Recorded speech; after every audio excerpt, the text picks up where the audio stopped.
ഇവന്റെ അച്ഛനാണ് നിങ്ങൾ. കുറച്ച് കാര്യങ്ങൾ പറയാൻ വേണ്ടി ഞങ്ങൾ വിളിച്ചത്.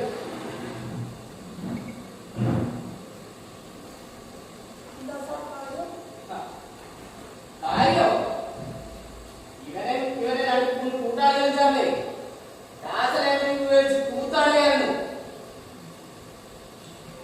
എന്റെ മകൻ ലഹരി ഉപയോഗിച്ചോ? അതെ,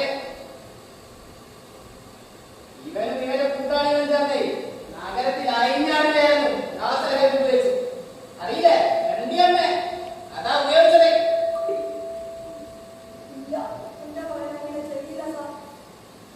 എല്ലാ രക്ഷിതാക്കളും പറഞ്ഞ കാര്യം തന്നെയാണ് നിങ്ങൾ പറയുന്നത്.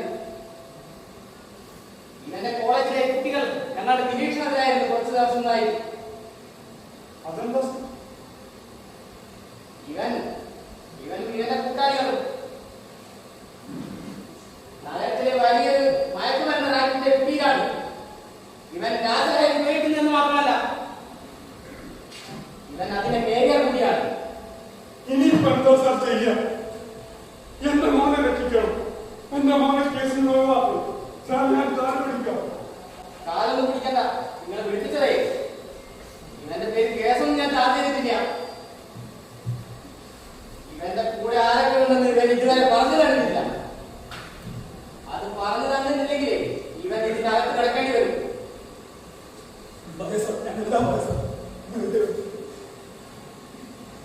ശരി, ഇവനെ കൂടിയേ നിങ്ങൾ വീട്ടിലേക്ക് പോയിട്ടോ. പക്ഷെ ഒരു കാര്യമുണ്ട്. അതെന്താ സാർ? ഇവനെ നാളെ രാവിലെ ഇവിടെ ഹാജരാക്കണം.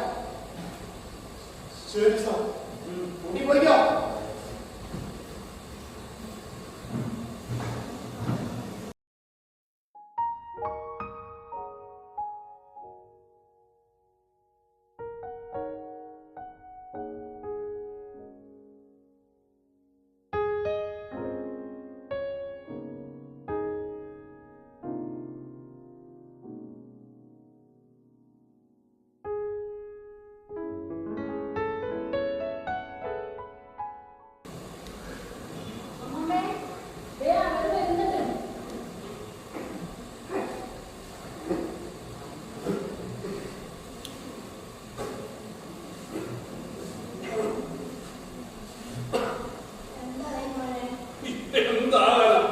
ഇനി എന്തൊക്കെ പുകിലാണ്ടാകാന്ന് ആർക്കറിയാം?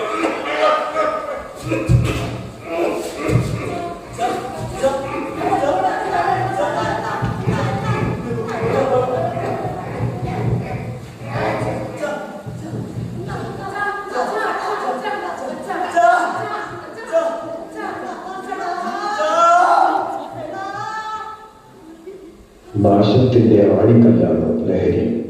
സ്വാഭാവിക ചിന്താശേഷിയെയും അസ്തിത്വത്തെയും തകർക്കുന്നതാണത്.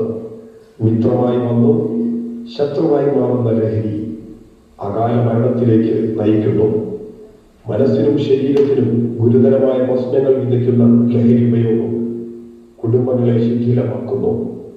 സാമൂഹിക ഭദ്രതയെ തകർക്കുന്നു. വിശിഷ്യ നാടിന്റെ നട്ടെല്ലാവേണ്ട യുവത്വത്തെ കവർന്നെടുക്കുന്നു. ലഹരി മാഫിയ ഒരു സമൂഹത്തെ, സംസ്കാരത്തെ, സന്തോഷത്തെ, സമാധാനത്തെ എല്ലാം തകർത്തെറിയുന്നു. പ്രിയരെ, കൈകോർക്കുക നാം.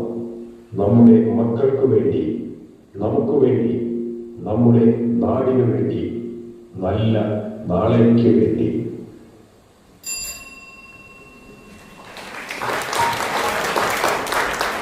മരണം വിലയ്ക്ക് വാങ്ങുന്നവർ